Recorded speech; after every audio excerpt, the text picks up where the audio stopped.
Ladies and gentlemen, welcome to Mark Bell's Power Project Podcast. This episode of the podcast is brought to you by Element Electrolytes.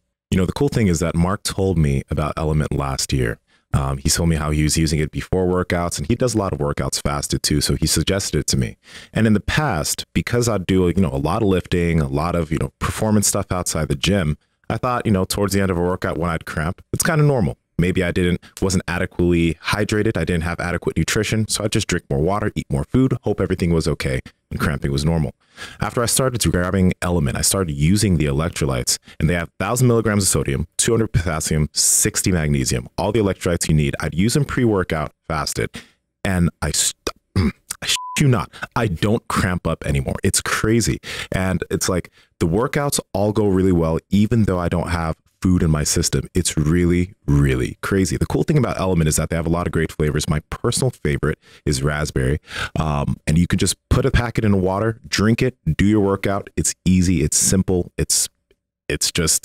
It works. Okay. So make sure that you're not just drinking a lot of water to get yourself hydrated. You're getting enough electrolytes in your system before you train. It will make a massive difference to your performance. Yes, you guys got to take your workouts to the next level by picking up some Element Electrolytes right now. Head over to drinklmnt.com/power project to make sure you guys check out the bundles, because when you buy 3, you essentially get 1 free. Pouches now if I want like a little bit of like a boost, I've never heard of that. Nicotine also helps with a lot of stuff like, I don't know if it necessarily helps you burn fat. I know it's an appetite suppressant. Mm-hmm. When people smoke, they lose weight and stuff like that. Help with hunger. Oh, yeah. We can talk about all this on the podcast. We're on there. We're on now. We're moving. Yeah, we're on now. So yeah, if you take it with a little bit of kratom, a little bit of nicotine, and it doesn't have tobacco in it, so it doesn't cause cancer. The only thing I found with some of the nicotine pouches like Zyn, for example, ZYN, is that they might give you a little bit of heartburn. So you got to mess around with, they used to have flavored ones, and here in Sacramento, they've banned all the different flavors. Heartburn feels terrible. Yeah. So it's actually nice that they banned the flavors, because I think the flavors are what was giving me heartburn. And I switched to like the plain, they're like flavorless. Yeah. And when I switch to the flavorless ones, they don't seem to have that effect as much. Yeah, I heard like cognitively too, like it can like help you, like if you're a writer or something. Yeah, exactly. That's what I'm talking about. Like in jiu-jitsu, you want your brain to be sharp and your brain to be quick, I'm assuming. And I think things like kratom, like the Mind Bullet potion that I got right here that I'm about to take. Take a shot. Yeah, let's take a shot. Oh, damn. By the way, happy birthday. I got you this gift. Oh, he already took his, maybe. This little gift. He didn't have one. Oh, no, he didn't have one. Your birthday is December 10th coming up, and I wanted to get you something based on your social media post. All right. And you had posted something about clothing. And so I found some clothing that was appropriate for you and your fans. Huh. This would be interesting, actually. Yeah. And the best part is I don't even know what I posted. That's cool. All right. It has a Lululemon packaging on it. It's actually from Lululemon. And you were asking people about your shorts and the length of your shorts. Were they too short or too long? He was asking if they were short enough. And I didn't think that they were. I see. I see where this is going. I found them a little something that I thought, and it was on sale too, which is kind of amazing. There's lots of paper in here. And then the girl that I bought them from was like, "Are you going to wear these?" And I'm like, no, not me. Those girls are perverts. You got to be careful in there. These are 3 inches. I didn't even know they were made. Oh yeah, I'm hoping that they fit. They look like some old school, like school issued, which is disgusting in and of itself. Yeah. But I figured that you're dieting now for like a little show, and I figured you can wear them like in the sauna, and you'll like those. These will be fantastic. Those are 3 inches and see through. Yeah. Your ass is going to eat those up. So the lowest that they made before was 4 inches. Now they're down to 3. Oh, thanks. Thank you, Bort. Appreciate it. See, 3 inches is usually probably pretty normal for people that wear Lulu because the legs aren't so wide, right? But 3 inches on you, it's like your dick's going to be hanging out, and then what is 3 inches on you? Nsima would be ridiculous. It's not going to be okay. We'd all be in trouble. Don't wear that here. Actually, wear that here. He's going to wear it here. That's what's ridiculous about it. Is why don't you just go change? Yeah, just go change. Just go change right now, Chris. Why does he have to go anywhere?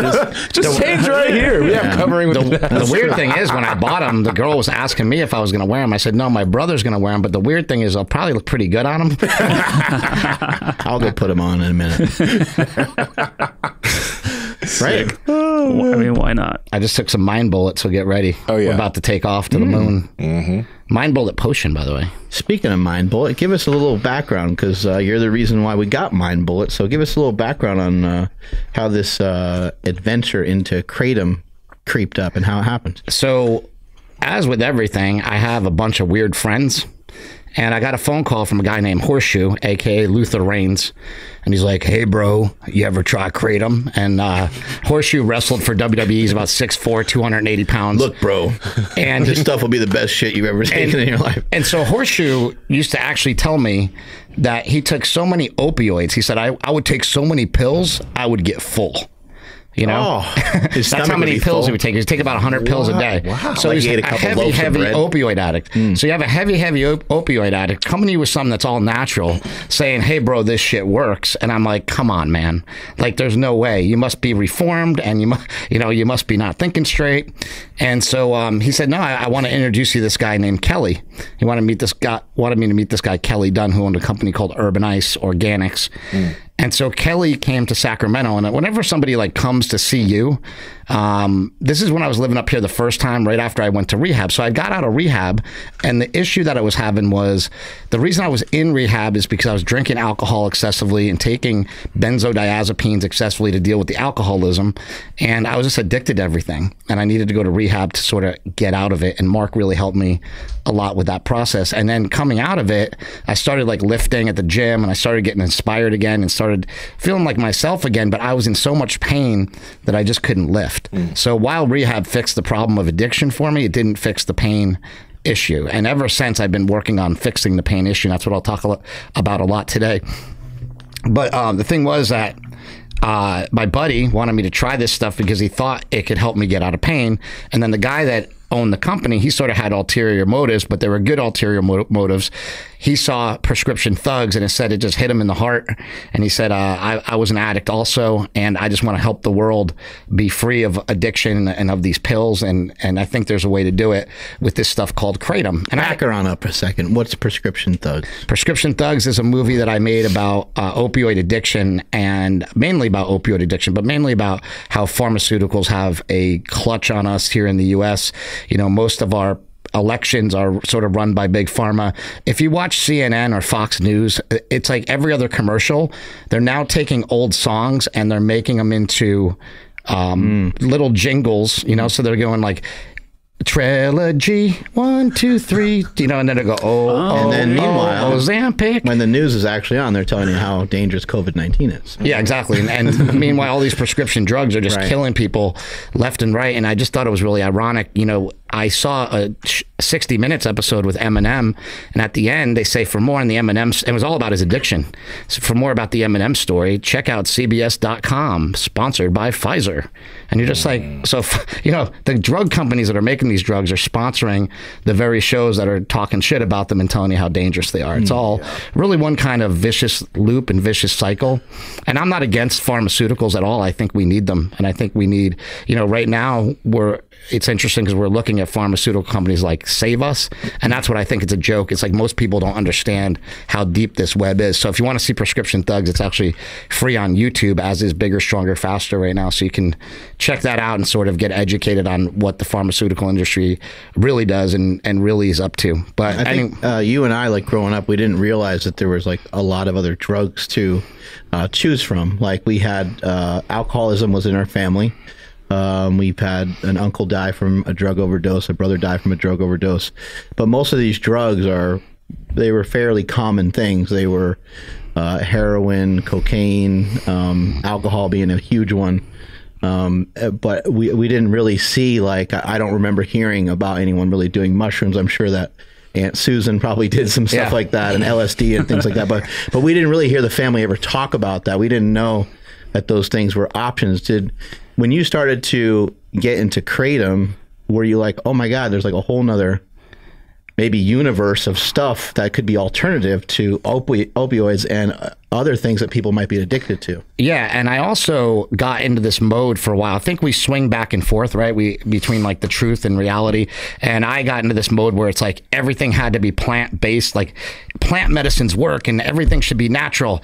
And then I tried LSD, and that changed all of that to where I'm like, well, maybe. And then what's LSD? Why is that not natural? It's just synthesized from chemicals, you know, and I don't know exactly how it's made, but I tried this stuff called Orange Sunshine, and we'll talk about that a little bit later, but that made me realize. I want to talk about it now. Orange Sunshine. Isn't don't you put like something on I your got arm? more to talk about. I got more to talk about kratom, so I still didn't finish that. So anyway, going back to the kratom thing, is the guy wanted me to make a documentary about kratom, and I laughed because I'm like, well, I'm actually like a serious filmmaker. I'm not going to make some movie about some stuff that you buy in a smoke shop And stuff that he sells. and stuff that he sells. And I just was like, that's really biased and blah blah blah, and it's weird, and I don't really want to do that. And he's like, well, you know, I can fund the whole thing and this and that. And I was worried about that because I didn't want a guy funding it that sold it and telling me what to do and whatever. But anyway, I took a couple bottles of it. The guy, Kelly, he left and he went home. And then all of a sudden, about 3 months later, I call him up and I'm like, dude, I don't know what you gave me, but I feel amazing. I'm training with my brother. I feel great. I'm losing weight. Stuff is suppressing my appetite. It makes me feel great. It puts me in a good mood. It takes the pain away. I don't know what you gave me, but we need to make a documentary about this. So it's kind of like I flipped it on him, and I just didn't worry about the whole, you know, it's funny now that I even thought of that because now everything is funded with special interests. But back then it was a big deal to fund a documentary with some sort of biased money. But what I did is I signed a contract with him that, you know, anybody can see, and it just says that he has no creative control over the film whatsoever. I was going to make whatever film I wanted to make, and if I had things in there that were negative about kratom, that they would be in the film as well. And there is some stuff in there that's you know, not, I wouldn't say negative, but we do talk about you know, some things that may be issues with it, and I still do to this day when I talk about it and post about it. What we find is kratom has 2 alkaloids in it. It has an alkaloid called metragenine, and that's kind of hard to spell and hard to say. It took me forever. So there's metragenine, and then there's 7-hydroxymetragenine. 7-hydroxymetragenine is in a very, very tiny amount, just a couple granules of it maybe is in a capsule, right? So you take this stuff, it's a ground up tea leaf, and it's in a capsule, and it comes from Southeast Asia, and basically it's got a couple little granules in it of this stuff that's really highly addictive. And that is like, it comes from the drying process. When you dry the plant, it doesn't come from when the plant is growing. So there is a way to actually separate out that alkaloid. But once you, again, the FDA, once you separate out an alkaloid, now you're working with an adulterated plant, and now it's a drug, right? And so it changes everything, and you can't sell it as just metragenine. However, I'm working around that and finding ways that we can isolate that, not isolate that, but where we can extract the entire plant without actually drying it, which is actually a whole nother thing that I'm working on right now. And I have a patented technology, not that I have, but somebody I'm working with has a patented technology that can take raw kratom leaf, turn it into an extract, and be the world's first non-addictive opioid, which would just be insane if we could do that. But, you know, these things are pipe dreams because they take time, money, and then once somebody finds out about it, they're going to try to crush it. So it's just the drying process. It comes out of the drying process, yeah. But here's the thing: it's like I compare it to almonds, right? If you're on a low carb diet and you have a handful of almonds, you're fine. But if you're on a low carb diet and you have 6 handfuls of almonds, now you're going from 7 carbs to, like, you know, 57 carbs or something. You know, you're up in the carbs way up beyond what the keto diet would allow. But just 1 handful would have been okay. What people do with kratom is they take, you know, 10 grams a day or 20 grams, mostly even more like 20 grams of it a day. And they only need a maximum of like 4 or 5 grams a day. And so they're taking way too much. Therefore, the small addictive amount becomes a big addictive amount, and then they become dependent on it. And we actually personally at Mind Bullet have never had one single complaint that I'm aware of, because I do a lot of this stuff and a lot of the social media, of anybody being dependent on it or addicted to Mind Bullet, because we advertise it responsibly, we sell it responsibly, and we talk about it responsibly. And I say, hey, don't take a whole shitload of it, you know? It says to take 2 capsules, and if you want to take more, you can, but don't crush the whole bottle in a week. Did you see what Mark and I did the other day? No, did you take a bunch of it? We took 2 potions. 2 potions geez. each. Yeah. But we're veterans. Don't try that at home. Yeah, I was going to say, not try that definitely at home. don't. Yeah. Yeah, interesting. And how did it feel? I remember the first time you took the potion was at the Olympia. I was there with Urban Ice, and you took that potion, and you were like the happiest person I've ever seen. I know. It's great. That was a really fun day. I talked to so many people at our booth. I sold a record hip circles. Dude, I sold so many hip circles. I remember I sold a hip circle pack and like the just a regular traditional hip circle because they just had to have it. And they're like, yes, we do. And I'm like, yes, you do. Yeah, you're like, but I already have 4 or 5 of them. You're like, listen, you don't have 7 or 8. And then after you sell it, did you you're give like, everybody? man, that guy was so nice. After you sell it, you give them a hug, dude. And I was like, you don't know why. You have no idea why. High fiving everybody, and then I look over at Nsima and I can see he's floating just as high as I was. Yeah, that shit was fun. That's the thing. It's like I think Andrew's the one who mentioned it, but it's like Kratom makes you feel like you want to give somebody a hug, or like it makes you feel like you're getting a warm hug and you want to give hugs. Well, have you ever done mushrooms? No. Okay, we'll get to that. Yes. That's like a big hug. You have some with you? Oh, maybe. No, I don't have any with me. Shorts and mushrooms. It's a whole show. Hey, mushroom heads, but falling out of shorts. What's interesting is that. Hey, now, Super Mario. That was good. Mushrooms. I know. There you go. Kratom led me into all these other things that I've found recently. What happened was, Mark can kind of tell you, like, I was in LA. I got to a point where I was taking Kratom every day, but I was just kind of getting depressed. Like, I was trying to get all these projects off the ground. We were trying to make like a keto movie. Let me just pause you for a second. I think sometimes what happens to people when they find something that they really enjoy, and it almost doesn't matter what it is, they sometimes will do it so much that they don't know what being idle is supposed to feel like. Yeah. Like, being idle is normal. However, I think that being idle, I think a lot of times people will feel alone. They'll feel alone. They'll feel loneliness. They'll feel sadness. They'll feel depressed. They'll feel misunderstood. They'll feel inadequate.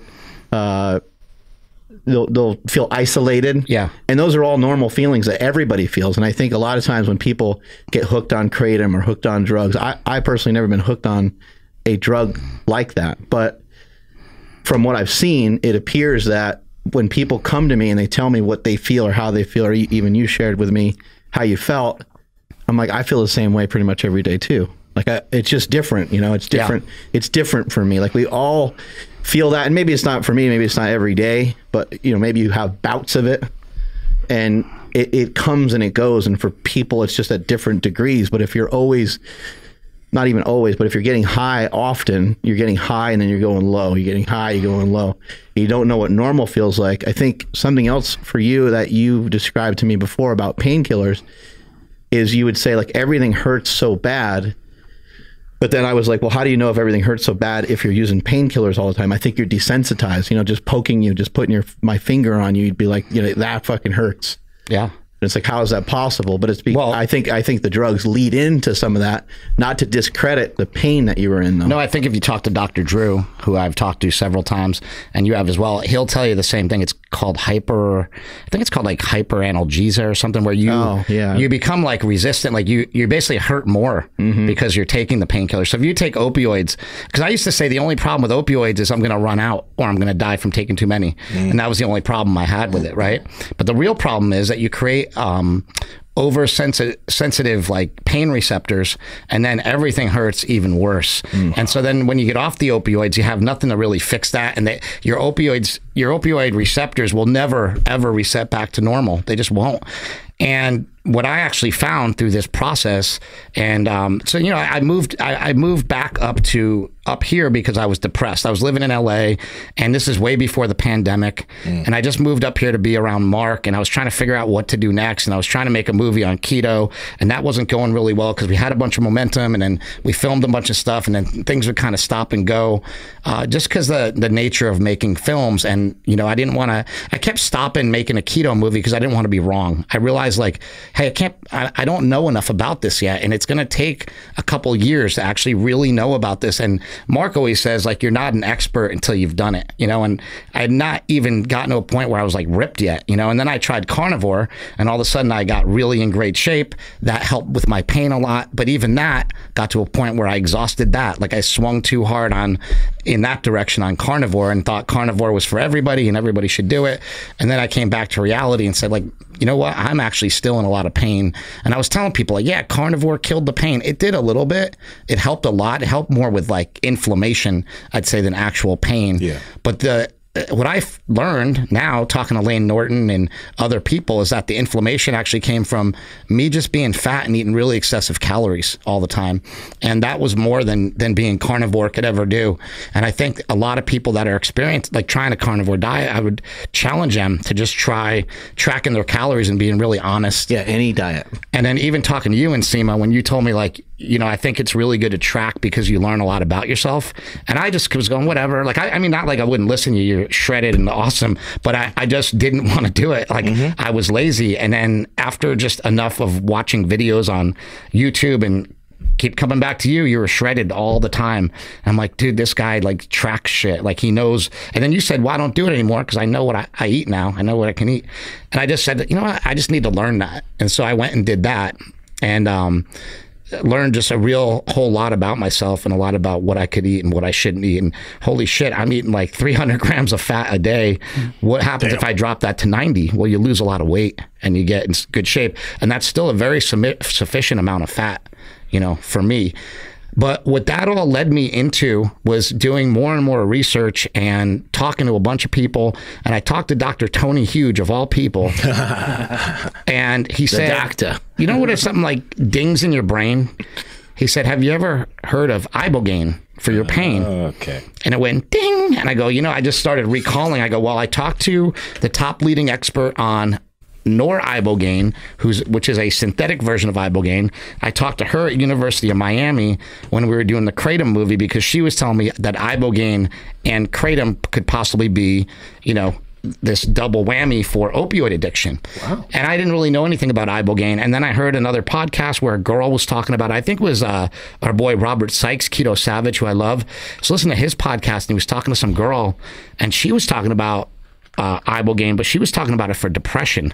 And she said, it's just like somebody turned the lights back on, you know, and I was just alive again. And I kept going, like, that's what I need. I would walk around just like in my head thinking, I need help, like mental help. I'm going mentally insane. Like, I'm in so much pain. I hurt. I can't figure out what to do with my life. And I'm 47 years old at the time. And I'm like, I'm a loser. I'm worthless. Like, my brother is so successful. Look at me. I got nothing, you know? And I was like, I need something. But, you know, as Mark says, everything actually comes from, you know, within you, inside of you. I didn't really need something. I just needed to be pointed in that right direction. And when Tony Huge said to try Ibogaine, I think part of it was having so much hope in the actual process itself. I think that really helps the process. But I'll tell you, like, I met this guy, and he was out in Denver, and he said, hey man, I can treat you. I can come out there. Well, right when he was about to come out here, the pandemic hit. So we're fast forward to like March, right? It's March 16th. And he's like, I can't come out there, but I'm going to send this other guy out. He sends this guy, Jim from Boston, who's a total cartoon character. And this guy, he like, first of all, he gets in the car. He's like, hey, how you doing? I'm Jim. I'm from Boston. And he's hilarious.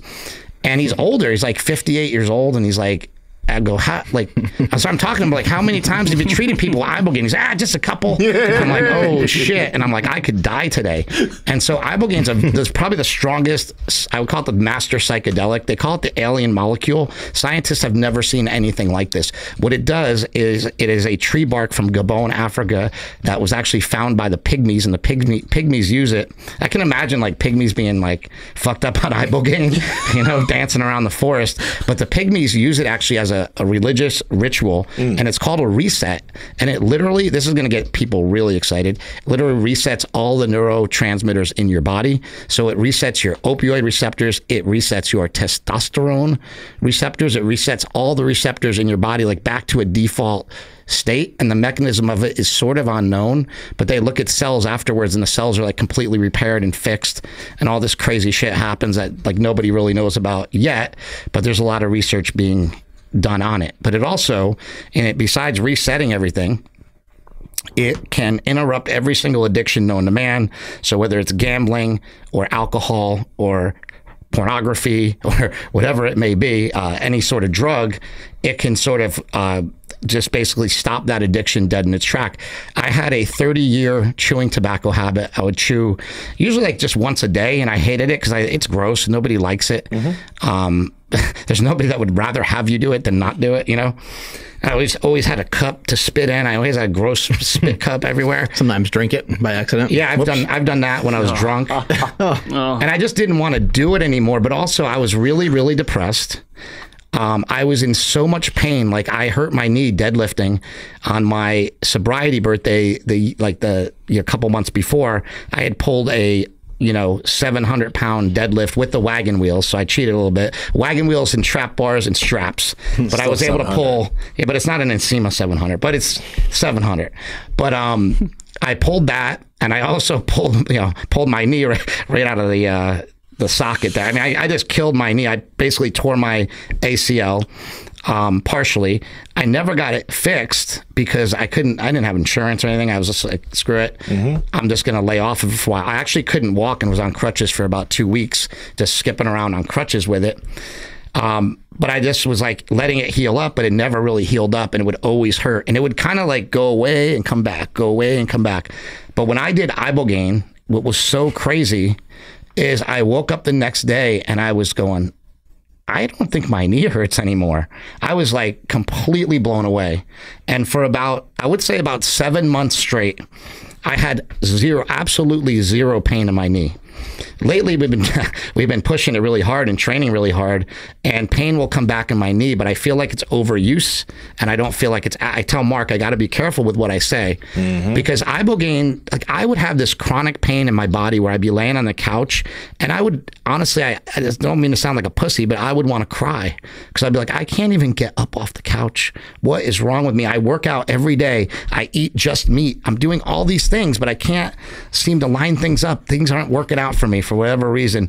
And then he'd say, well, try this. And I'd try that. And like, that would work a little bit, but not all the way. And try this. And I try, and also I would, to be honest, rigorously honest with myself, I would try stuff, but I didn't have enough heart to try it all the way. So I'd try something for like a week or two, and then I'd bomb out. And we talked on previous shows about you even just trying to back away from stuff. And that's always been a problem. Yeah, it's always been a problem.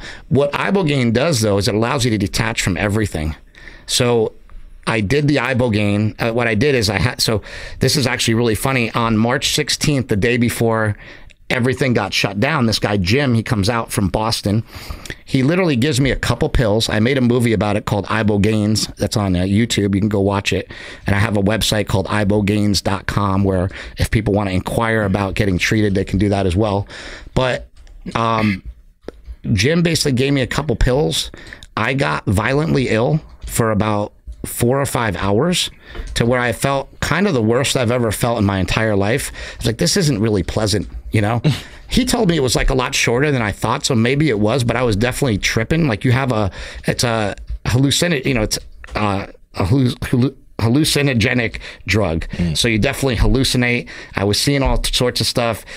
Jim is like an old school bodybuilder. He used to train Paul DeMeo and Mike Matarazzo, old school bodybuilders, and work with them a lot. And as he's talking, he's like, Mike Matarazzo, blah, blah, blah. And he's going like this. I'm like, dude, you look like Drax from Guardians of the Galaxy. He was like blue and purple, and like he looked like Batista. I don't know why, but like that's how I was seeing him. Yeah. And then he would talk, and he's just, after a while, just started sounding like Charlie Brown's teacher.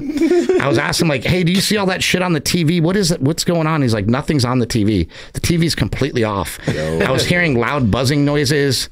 I just had this crazy trip, and then he gave me another pill, and this is all a process that took like hours and hours. You said you were ill. You were like throwing up and like shitting and stuff, right? Yeah, I was throwing up really bad I thought it was hours, but he told me it was like 15 minutes to an hour. Like he's like, it was no more than hours, probably like 15, 20 minutes where you're really sick. And I said, well, I thought it was like a really long time. I don't know. He's like, well, that's how it feels sometimes. But anyway, I was high for 3 days. I was high for 3 days straight. Yeah, I talked to him on the phone a couple times. It was weird. You talked to him while he was on Ibogaine? Yeah. Once I actually got high, it was like game over. What happened was I saw like a bright white light. They say that Ibogaine scrubs your receptors clean. Basically, it scrubs all the opioid receptors clean, everything. It actually felt like there was a scrubbing bubbles, you know, on the commercials. It felt like the scrubbing bubbles were in my head. I felt like Axl Rose in the Welcome to the Jungle video, where he's in the electric chair and he's got that thing on his head and he's shaking back and forth and stuff. I felt like that, and I felt like I would shake and shake and shake, and then I have an explosion, like, right? And the explosion was like, there goes anxiety, there goes depression, there goes pain, and I had all this trauma from Mad Dog's death that I never dealt with because I was high when he died. And I'm like, you know what? I got to try to talk to Mad Dog, because they say you try to talk to Mad Dog. And so I talked to Mad Dog, and he was like, hey man, everything's cool. It was just that simple. There was no big religious weird thing. I mean, I know I didn't actually talk to Mad Dog, but I thought I talked to Mad Dog, and he just said, you know what, man, everything's cool. This is where I belong. I didn't belong down there with you guys. It was too much for me. I'm actually really happy where I am. I'm where I'm supposed to be. You know, some people just aren't meant to be cut. And I think this is maybe stuff that Mark told me, and it was sinking in subconsciously. But when I came out of it, I was just okay about everything. Like, I couldn't even believe it. I was like, what just happened? You know, it's like, it's one of those things where it's like a revelation, and then you want to go tell the world. But I do realize, like 6 months after doing it, or actually a year after, almost a year after doing it, I feel like maybe it's not such a good thing to go tell everybody to do it. But when people are at the end of their rope, I think this is the option. Yeah. But also, I've been in rehab with a lot of people who fought really, really hard to get clean, and they just couldn't see the light. But maybe somebody would start out with something like marijuana, or maybe they would start with kratom, or maybe they'd start with mushrooms. Not that they do the same thing, but maybe I do think that psilocybin mushrooms, or even just going to someone for help, just consulting. Yeah, exactly. You know? I think there's baby steps in there. Right. But I do think that psilocybin mushrooms can do a lot of the same thing for a lot cheaper. And they're going to be legal pretty soon, I think. I think we're moving more in that direction. So I've experimented with psilocybin since then, and some other things. But let me finish the Ibogaine thing really quick. After I did the Ibogaine and I realized like I could walk, I also realized my shoulder that I couldn't move past like here was like, now it's kind of up here. It's not better. It's not 100% better, but I think that it just did so much to fix everything that it was unbelievable. I was always flat. I mean, I'm flat-footed, but when I would walk, I'd always be kind of up on my toes. What it did is it relaxed everything to the point, like, you'd ask Mark, I can squat deeper now. Like, I just feel better. Squatting great today. I just feel so much better. And so fast forward, like, you know, a couple months, and after the pandemic, you know, I got kind of depressed from the pandemic. I'm single. I'm home by myself. This sucks. I don't want to be here by myself. I'd go out to the grocery store just for fun. That was my fun. Didn't talk to anybody all day. I kind of isolated myself from everybody also. People would call me. I just wouldn't answer. What are we going to do? It's a pandemic. You can't go see anybody. You can't hang out. Who cares? You can't even come to super training. It was closed, you know? And so during that time, I got really depressed again and shut in. And I just scheduled another Ibogaine journey just to see, well, you know what? I'll try it again. I have access to it. You know, the guy who's doing it has been helping me out in sort of in exchange for getting him clients, because I kind of just know everybody through everything that I do. So he's like, well, you can get me a bunch of clients, and in exchange, I'll treat you. So I was like, well, that's cool, because it's a couple $1,000s to get treated. I mean, usually it's like up close to $10,000 to get treated. Wow. And you have to do it in certain places where it's actually legal. You can't do it everywhere. So you have to do it either in like Denver, in Santa Clara, in certain place, Oregon now, it's been decriminalized. You have to do it somewhere where it's decriminalized and people can get it. And also, like, you got to kind of trust somebody. You know, I don't think it's something that you buy off the internet. And just, I mean, my guy buys it off the internet, but he knows the source, and he's worked with the source a lot before and things like that. So it's just really interesting. I did. So the second time I scheduled it was for October 25th in Denver. I'm like, I'm going to fly to Denver. I'm going to do this. Well, on October 24th, on a Saturday morning, I was watching Mark's kids. And since it happened early in the morning, my phone was off. And Mark walks in and he says, hey, get up. Mom's dead. And I'm like, what? He's like, yeah, mom died. And he was just kind of very, you know, like, he's very smelly, like very stoic, but that's how he always is. And I just started crying. I'm like, what? Like, what happened? And he's like, I don't really know. We just get your clothes on. We got to go over to Dad's and like check it out and everything. And I was just like wrecked. You know what I mean? Like, the whole world just came crashing down in a minute. And before that, I was having so much fun. You know, I was sleeping. I was having a good dream. You know, and then I wake up to that, and it was just horrible. And so we go over and we see my dad, and I was like, you know, I'm supposed to go to Denver tomorrow and do this Ibogaine trip, but I can't go, man. Like I was telling, and then Mark and Andy were both like, no, you should just go. Do what you were supposed to do. Like if you have that set up, because I was also going to help some other people get treated, but I was gonna take a smaller dose myself, what's called a booster dose. So I went to Denver, did a booster dose, and I don't think, like, I cried during the whole thing, the ceremony, and thought about my mom a lot, but I came out of it going, you know what? Your mother's a legend. Like, nobody's done what she's done. All she wanted to do is be a good mom. She ended up being in a movie that's affected millions and millions of people's lives, that's helped millions and millions of people, helped people talk to their mom about drugs, helps people to talk to their mom about steroids. It's helped people relate to their family better. It's helped people feel good about themselves. And like everything, I just looked at it as I talk, so I'm excited, right? But I just took that death and turned it into joy, you know? And they say with enough love, all pain becomes medicine, right? And so I love that quote, because it's like, you know, just my mom would have dumped love on the pain, you know? And if you dump enough love on the pain, that becomes your medicine. And so I just became so almost like happy that she was out of pain, that she wasn't suffering anymore. She didn't have to deal with you know, she wasn't happy. And but she put on a happy face every day, but inside I know she wasn't happy because she was in so much pain, and I knew exactly where she was coming from, and it just sort of shifted my perspective on everything.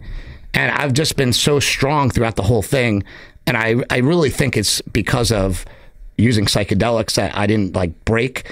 I told Mark, I said, you know, it's kind of amazing. When something bad would happen before, like when Mad Dog died, I just started drinking and taking drugs like crazy. Not even like subconsciously, I just did. I don't know why, but when my mom died, it just, you know, after I did that Ibogaine thing, I was just like, I didn't even think of drinking. It'd be like the last thing I'd ever want to do now. And now I look at it as, what would be the last thing that your mom would ever want you to do? Drink or do drugs.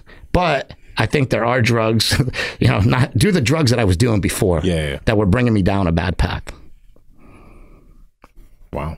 So as far as Ibogaine's concerned, you did that again. Where did psilocybin come into the picture? Did you do that afterwards? Were you doing a little bit of that in between? Psilocybin kind of came in wherever it could come in. So what happened was I knew a couple people that could get it. I had a couple friends from like Instagram who were like, hey man, I kind of live in your area and I have experience with mushrooms. I'm like, hey, let's meet up and talk. And I didn't really expect to get anything from it, but you'll find that people with mushrooms are so much different than drug dealers. Like normal drug dealers are like, all right, man, it's $40 for this much, you know? With mushrooms, people just want to give them to you. It's crazy. So the first time I actually did mushrooms was with our buddy Carlos. And you guys all know Carlos. Yeah, so Los, he's just the man. So Carlos was like, hey man, I know like you get depressed and bummed out about your pain and this and that, and I just think I can, and this is actually before I did Ibogaine too. He's like, I want to take you on a little hike, and we'll take a hike, and you know, we'll take some mushrooms. So we took a hike up in Marin. Like we drove far, we took a hike, and I kind of didn't feel anything, but Carlos was so high and he kept laughing at everything. I'm like, I don't know if I feel anything, but I had a great time. And the other thing I realized that when I just took mushrooms, a kind of a small amount, I usually can't hike, and I usually hate hiking. I usually be like, fuck this, I'm not going hiking, it's terrible, because I was always in pain. But I realized and this is before I did the Ibogaine, I realized I'm not having any pain. And I was like, are psychedelics like good for pain? He's like, I don't know. He's like, I just feel great when I take them. I feel love. Yeah. I was like, okay. So then I did it again with Carlos, and I realized I'm not in pain. And then Carlos and I did acid. Oh. And acid was like going down. It seems like, but I'll tell you, when I did mushrooms, and I've done like a lot of mushrooms too. Yeah. I've done like a high amount of mushrooms. Every time for me, and I don't think this happens with everybody, but a lot of people have really bad gastric problems. Like it kills my stomach, like worse than anything. I'll get nauseous for a couple hours, and I actually don't really like it. I feel really uncomfortable. But then, of course, you know, through the magic of the internet, I found lemon tech. And lemon tech is really simple. It sounds like, for a very technical term, for basically grinding up the mushrooms in a coffee grinder and dumping lemon juice on them and waiting 20 minutes, and it activates the psilocybin that's in psilocybin, which is the active ingredient, psilocybin, and the lemon activates that, and then you shoot it down like a shot of whiskey. you know, but it's just a lemon mushroom drink. Wait, actual whiskey or like a No, like it tastes like it. Oh, shoot it down like a shot. Like a shot. Okay. It doesn't taste like whiskey either. It tastes like lemon and mushrooms, which is gross. Okay. But I'm saying like a shot. Just, you know, shoot it. Gotcha. Because it's like a little bit of lemon juice, and, you know, it's not a lot of liquid. It's not like a big glass. Or I found that you can grind it up and put it in coffee. And so I've done it both ways. But when I did the lemon, but coffee will help activate it quicker, but coffee's not going to turn it into psilocybin, which is done in your stomach and in your liver. And one or the other, I'm not really sure. I'm not too much of an expert, but I know that that's what it does. When I did that, no gastric distress at all, zero. Nice. And I just got like off to the moon in about 10 minutes. And it was amazing. And like, I don't know if have you ever taken like a THC edible? No. Don't lie.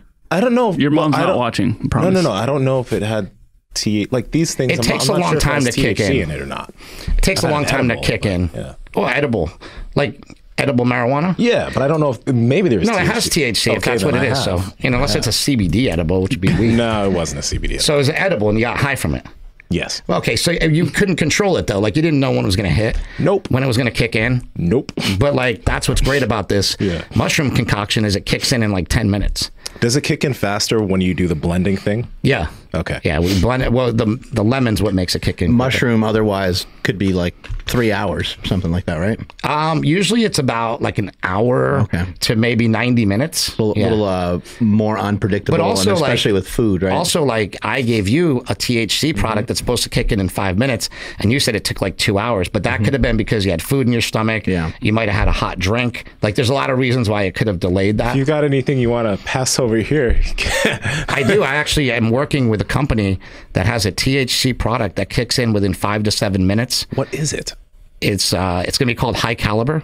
I like it. And it's 100 milligrams of THC that kicks in like a couple minutes. But this podcast is really going to change. And it'll be like around this date. People are going to be like, there's something different. I don't know when it happened. Yeah, there's a company out there called I think it's ProTerps, TERPS, which is like terpenes that are in, I think it's proterps.com. I want to say something like that. ProTerpsmanufacturing.com. Anyway, so they have a patented technology that can take raw cannabis leaf, extract the entire plant, like so it's full spectrum, take all the cannabinoids out of the plant, put it into a powder that bypasses the liver and kicks in like 5 to 7 minutes. Nobody's ever heard of this product. Nobody's ever heard of the technology, and it's already patented, so I can talk about it a little bit.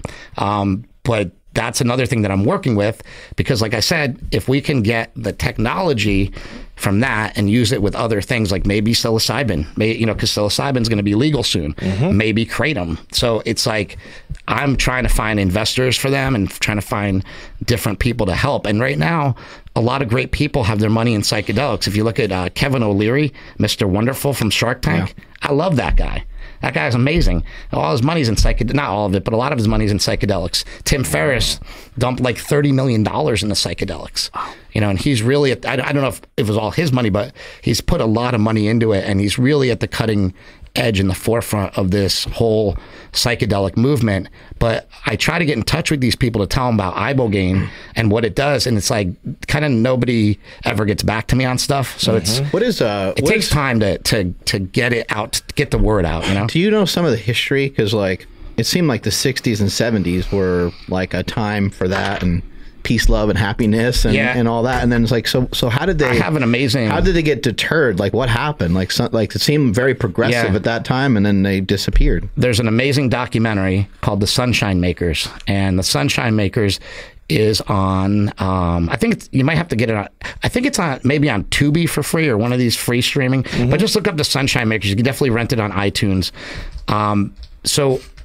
Sunshine Makers is about orange sunshine LSD, which is actually amazing. It's just like a really high-end, well-formulated, it's a highly formulated LSD formula that is just better and lasts longer, and these guys were making it, and it's actually parallels a lot of the stuff with our boy Dan Duchaine, who was the original steroid guru.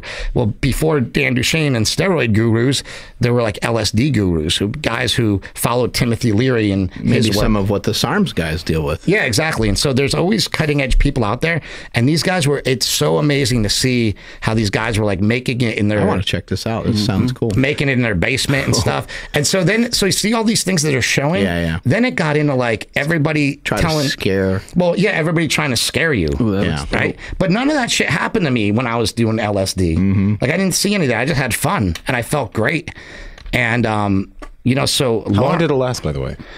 12 hours. That's the downfall of it. Is that you're locked in. Yeah, you're locked in. Holy shit. So when I first 12 hours. But you have so much love. Okay. And the first thing I thought of when I did Orange Sunshine is I want to give Mark 2 pills and just tell him, hey, go to the beach house with Andy or whatever and take this. I don't know if they would, but like I just think it would elevate everything he's already doing, because it made me so creative. Like I had writer's block for 6 years. I did Orange Sunshine LSD and I cut a whole trailer for my meat movie that I want to do in like 2 days, and that usually takes me a month. So wow. I was just on fire with ideas and like how to do things. And I'm not telling everybody, hey, go take this, you'll be really creative. If you're not creative already, you're probably not going to become creative. But I am creative. But there's this. So what happens is, if you look at a brain, you got to look at brain scans of people on LSD and people on mushrooms. It connects things that have never been connected before, or things that, so like maybe Mark has an idea and it's like over here and he's got something else over here, but like it brings them together. Yeah. I mean, people would know this from like getting a runner's high or exercising in some way, or even going on a walk. Like sometimes you think of something when you're doing these things, and I'm not saying it has the same power, but a lot of times you connect the dots when you're doing something else. If you're sitting there and you're like, if you're like, man, I got to come up with a different move because this guy keeps breaking me down when I do jujitsu, it's not going to come to you thinking about it that way. It's going to come to you when you're like taking a shit or something random that gets your mind going in a different direction, especially after a workout, after you lift or something. I bet you that all your shit's just really stirring at that point, Yeah, and there's also a lot of things that people don't know. It's like, why is Apple the best, like the biggest, best, one of the biggest, best companies in the world as far as being successful? Well, Steve Jobs was into all these drugs, and a lot of people that we know that are really successful are into these things, and it's all over Silicon Valley. I mean, we just think, oh, these guys are just really smart dudes, and like, yes, they are. They're really smart dudes, but when they get into psychedelics, it goes to a different level. They actually found that, especially with ibogaine, which is weird because nobody really does ibogaine, but they found that ibogaine and some of these other psychedelics can actually grow new brain cells. And I don't know too much about that, but I'm just seeing hints of research, right? I just read a study which is really interesting, because my big focus is getting people out of pain. I don't want people to feel like shit, because I felt like shit for 47 years before I found ibogaine, or 45 years before I found kratom, because kratom was the first step, and also I credit the carnivore diet was a good step. I found those things though at 45. I don't want people to have to go through that, but I think that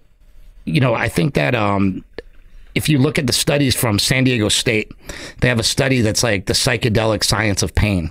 And it's an article that you can read. And 3 researchers at the University of San Diego sort of ran into the same thing I did. They're like, hey, we had people take psychedelics and they're telling me their chronic pain is gone. Can you imagine if this is a cure for chronic pain when we have this gigantic opioid epidemic out there? And then to get people off the opioids, we have things like kratom, which can help withdrawals. And we have things like ibogaine that can help really severe withdrawals. So I think like with the right people and the right focus, we can wipe out this whole epidemic if we really wanted to. We're going to see what Joe Biden does, because Hunter Biden is actually an ibogaine patient. So things get more interesting. How did you find out he was an ibogaine patient? Was it before all this stuff, or the interwebs? The interwebs. People have been talking about it. They said he went to Mexico, and that's recent. He got treatment. And I really hope that that's true, because I feel like, I look at it this way. I wasn't like a big fan of Joe Biden, but like, I think that if I can get to talk to these people, like we got to, rather than like go, oh, Hunter Biden, he's a bad guy, he was a crackhead. Why not embrace him and say, you know what? we all make mistakes. I was an addict too. Let me go talk to Hunter Biden because I probably actually relate to the dude. You know, he's probably cool. You know what I mean? Yeah, and so that's something that I really think, like, that's what I want to try to do. You know, and Mark and I, we went to a rally for Trump, and he knows Don Jr. And so a lot of people got so mad that I went to a rally, but I'm like, I didn't go there to like pump up Donald Trump. I went there to get closer to the people that can make a difference. If it helps me to make a difference, like I love everybody anyway, especially when you do psychedelics, but yeah, we're not like sworn into the Republican Party. I'm not sworn into shit. I don't attach to anybody or anything. If Biden's president, I'll support him, but it ain't over yet. Yeah, it ain't over yet. But you know what I'm saying? Like, let's try to figure out how to get to the right people so we can talk to the right people about it. But going back to your original question 5 hours ago about how this got all, you know, damned to hell. It was, I don't know exactly why, but a lot of people, like, they have an agenda. Like, so Joe Biden, actually, to go back him, his agenda when he was in Congress in 1990 was against steroids. And he made anabolic... Those bastards when he punches the table in your movie. Yeah. He's like, they were better than me. They, you know, they beat me out, you know, and not because I had better talent, because you know, they used something artificial, whatever. I get his point, whatever, but he actually ignored all the medical experts. Every single medical expert from the American Heart Association, you know, all these people came in and said, hey, you know what? We don't think steroids are actually that dangerous for health reasons. So we probably shouldn't make them illegal or schedule them this high. Maybe we schedule them lower or whatever. And that was more their recommendations. But he just said, let's ban them all. And it, you know, people go, look what Joe Biden did. He's working for the kids. He's fighting for the young kids out there, and he looks great. And I get it. Right? But there's consequences to these things, and a lot of people went to jail for steroids, and it's the same with LSD. Oh no, Charlie Manson, like that's a good horse to ride when it comes to when it comes to trying to scare people about what these things can do. His whole group was high on everything all the time, and they murdered, you know. Well, and there's also all these crazy things with Charlie Manson and LSD and the CIA actually giving it to him. And here's the difference, and this is what everybody needs to understand: everything's dose dependent. You know, like that's the poison is in the dose or whatever. How did I say? Something like that. It's fine. That's good enough. There's some sort of saying. Makes sense. Yeah. But it is. It's like almost everything's okay. Like sugar's okay, but not if you eat a ton of it.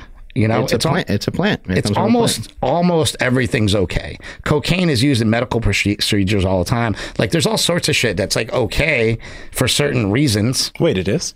Yeah. Oh. Yeah, it's like a anesthetic. Okay. Yeah. Did not know that. Well, it comes from a plant too, right? Yeah. Yeah. So all these things, like none of them are really that bad. You know, they're used for something. That's why they made them in the first place. And what happens is they find, you know, they find ways to have scare tactics. Like back in the day, if you watch Bigger, Stronger, Faster, I had a clip of Reefer Madness. They're like, oh, all these people go insane from smoking pot. And I bought into all of it. I bought into Nancy Reagan doing the Just Say No campaign. But what I didn't know, because I was a young kid, I didn't read her daughter's book that said my mom was a drug addict who would pop amphetamines before she'd go up in front of kids and tell them to just say no. And you're like, this is such a crazy double standard. Like Nancy Reagan was really popping amphetamines. And what was your post that you had on Twitter about the war on drugs? That was pretty cool, about Oregon. Oh, I said congratulations to drugs for winning the war on drugs, because drugs just stuck it out, and they ended up winning. You know, and they what they did, and a lot of people need to understand this as well. They decriminalized everything in Oregon, so it's decriminalized. Yeah, everything pretty much. So you can't get in trouble for having a personal amount of drugs, including anabolic steroids. So that's all moved to Oregon. People are going to be yoked. Yeah. All these bodybuilders out there. But it's the new Abu Dhabi. Yeah. Right. But that doesn't mean it's legal to just go up there and start dealing drugs. Right. So there are some weird things with that, because I do feel that Oregon, so like you have Oregon and Oregon State, which are great universities, and I think they're at a real advantage, not to do drugs. OSU is about to be jacked. What I'm saying Nike is going to come out with some creative shit. What I'm saying is, yeah. Nike have like all these tie-dye shoes and shit. What I'm saying though is that by having great universities there, I think they will be able to do the studies. Because when I was doing the Kratom movie, and I was talking to Dr. Chris McCurdy down at University of Florida, he's been researching this stuff for 13 years, but he basically had to like shut down his lab several times, because like every time the FDA would issue a new warning, about kratom, he'd have to shut down his lab, and his students who were there trying to get a PhD and stuff, they had to wait. You know, they had to like put their semester off and all this crazy shit just because these drugs are illegal. They wanted to make them Schedule I drugs, and if you do that, you can't do research on it. It halts the research. So I think what Oregon did is great for research, and I think you're going to see a lot of studies coming out of places like Oregon and Oregon State, and whatever schools are there. Okay, so I'm still curious about, I guess, psilocybin, right? Yeah. Because we were talking about ibogaine, and ibogaine seems like it's a little bit, at least it's out of reach. It's out of reach, and it's a little crazy for but most maybe people. Perfect for some people that are really suffering. Yeah, if you're really suffering, right? Yeah. But I've been hearing about psilocybin on a bunch of podcasts, bunch of articles, etc. So in terms of psilocybin, from what you know of it, since you've done a lot of like looking into it, what are the real benefits for people in terms of using it, and then what are the potential dangers of psilocybin if you think there are really any? I think the main benefits are mental health, and like right now we're in the middle of a pandemic, and I think people either grounding up a bunch of psilocybin and taking it either microdosed. So a microdose is like when you actually don't feel anything. But I hate when you don't feel anything. I like feeling stuff. So for me, I don't really subscribe to the microdosing. But microdosing, say like your girlfriend wanted to take it, but she's like, I don't want to, like I have to go to work every day. I can't take psilocybin, but you can take an amount that's small enough that after about a month builds up in your system and really starts to work really effectively for just sort of raising your mood. There's been a lot of people who are suicidal, and they've done studies with microdosing that shows that a lot of these microdosing studies show that psilocybin mushrooms can be 4 times as effective as any antidepressant on the market. We know what happens when kids take antidepressants. We saw it in Bigger, Stronger, Faster. That, you know, it could be contributing to suicide. I'm not saying that it is. I'm saying that it can be a contributor to suicide, just like the steroids could have been, right? Yeah. Could have been either one. We don't know. Plus a kid withdrawing from steroid use and taking antidepressants, that puts you in a really bad position when you're a kid and your brain's not fully formed. One thing I should say, I think anybody out there that's listening to this podcast, if there is anybody that's under like 25, I don't think they should mess with any of this. I think that like, and I don't mean to be like an old man, and I'm 48 years old, your kids, you know, don't mess with it. But the thing is, your brain's not fully formed. I would hate to see like Mark's son get into any sort of drugs or alcohol before he's 25, because if you can kind of just hold off until you're 25, you know, it's like your brain's fully formed, you can make good decisions, and a lot of bad things just don't happen. Let me just kind of expand upon that. I have a very close family member who did some things before the age of 25. They were like 22, right? Not the same.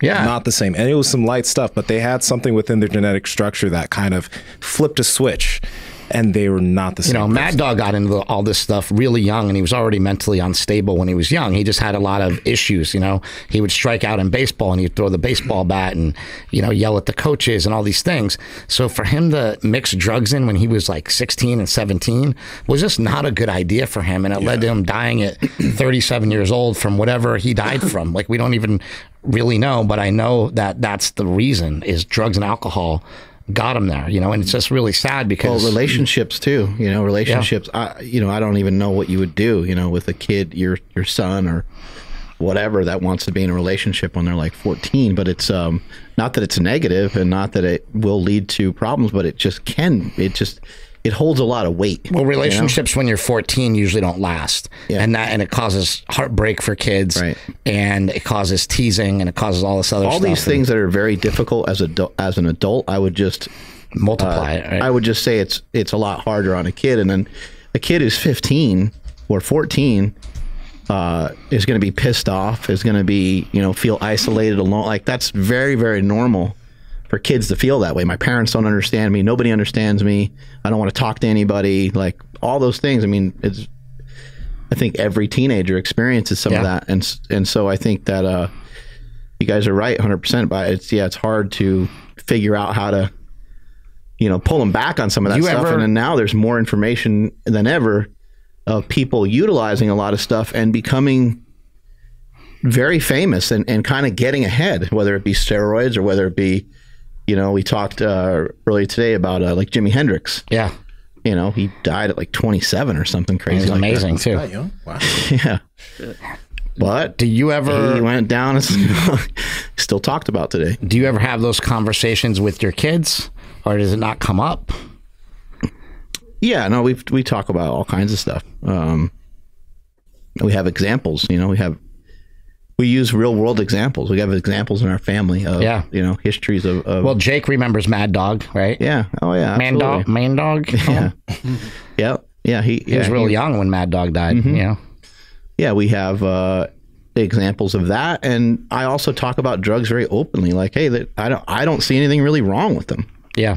However, you can lose control, and especially if you're young, and then if you lose control, then it interferes with your life, and you're not able to, you know, do a lot of the things that you'd like to do. So while getting high is probably fun and probably cool,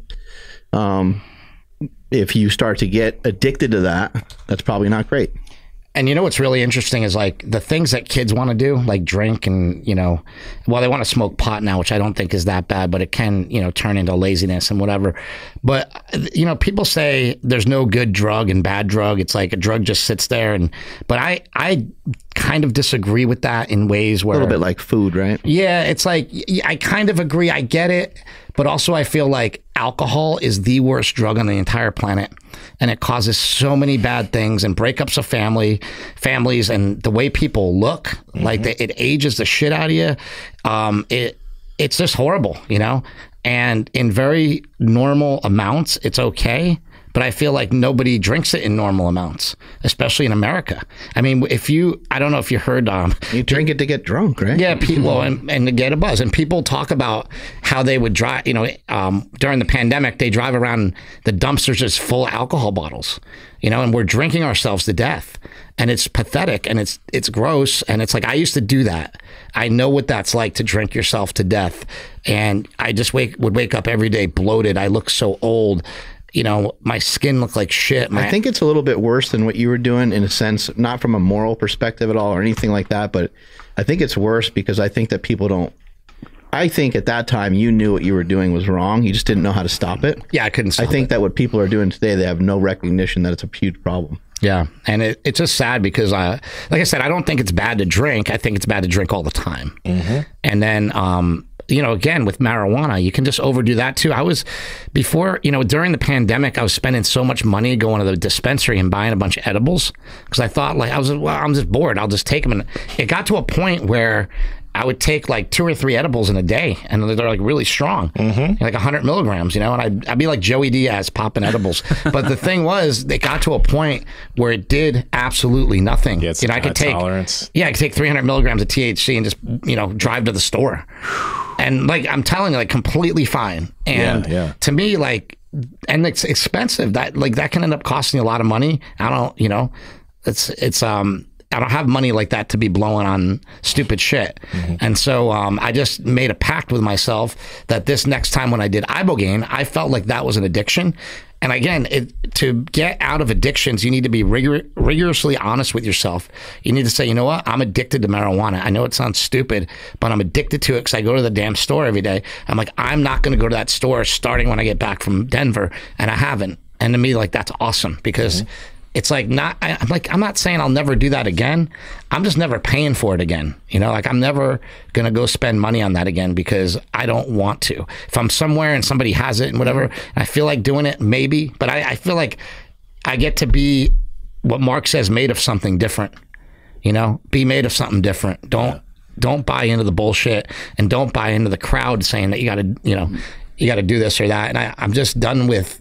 I'm done with stuff that's negative. I'm done with stuff that's going to hold me back. I only want things that are going to move me forward. I've shared with my kids too that like a lot of great things have happened with people being high. Like I try to explain to them that it's not all bad. Like it's not. Where would Adam Sandler movies be? Right.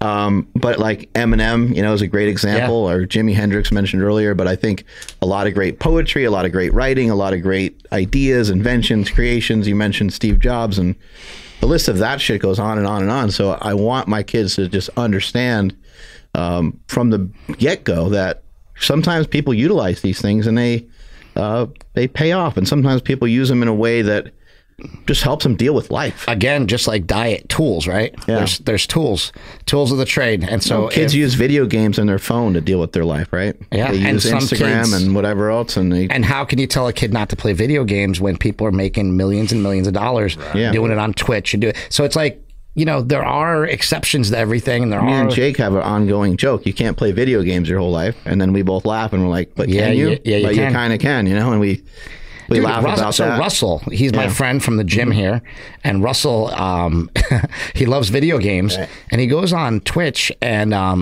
he plays, and he makes like $60-70 a night. And it's not bad, but he's like, hey, man, it's just spending money. I can buy more steaks because he's doing carnivore diet. And he says, well, you know, I feel bad and guilty spending all this money on steak. Well, there he goes. He's got a steak fund from like Twitch, right? And that's just a kind of a really cool, interesting thing that you can do something like that. That's it. It's just playing games, you know, shooting hit that guy up. What you got over there, Andrew? So, I mean, so much to unpack from everything you've been saying. So unpack it. Thank you so much. But as far as like psilocybin, just because I think me and Nsima are definitely interested in that. But is the experience anything similar to like having some of those edibles? Yeah, kind of similar, but not the same. It's like everything sort of brightens up and looks different and looks like edibles. You get high and things are kind of funnier and maybe, you know, but with the mushrooms, you don't have like crazy visions, but you'll see things as like beautiful. And if you take a lot of mushrooms, you also see the dirt and everything. So like when I first did a massive, what they call a heroic dose of mushrooms, I was like, this apartment is disgusting. No. Like I started cleaning the shit out of everything. No. So in a way it was positive though. Yeah. Because it made me see all the flaws and all the holes. But then you walk outside into nature and you're like, oh my God, it's so beautiful out. Like I can't believe, you know, that this is real. And you get like, you kind of feel a little stupid when you're with somebody else because you're like, oh, I can't believe how beautiful it is, man. You know, but it's all love and you just love whoever you're with. You know, going with Carlos was like the funniest thing because we're just like, I love you, bro. You're great, man. You're so awesome. And then like, you just, I don't know. But it makes you feel that way for a long time afterwards. I mean, you know, you'll go home and you'll feel that way towards your family as well. And I think that that's what's cool is that these things have some staying power to them, especially if you do them several times. You know, you were talking about having a bad back. I think so. Did you get it? Nope. Mosquito? Damn. I'm not totally sure yet, but I think I sent you the psychedelics of pain. Yeah, like ran away through Nigerian blood. That thing's gonna get jacked. Yeah, he's gonna be jacked. Hopefully, he injects us with some of that. He's gonna be the CEO of the company. Like, it's mosquito. He's gonna come in all jacked. So to clarify, nothing all moves. of us are gonna be chasing that mosquito. Come on, come get me. Come get me. But nothing moves when you're on psilocybin, right? That's what I was wondering. Yeah. Like you're not gonna see like a deer moving across. No, I think with LSD you can have like more of those kind of hallucinations, especially at higher doses. Did that happen to you? Not really, but things kind of looked weird.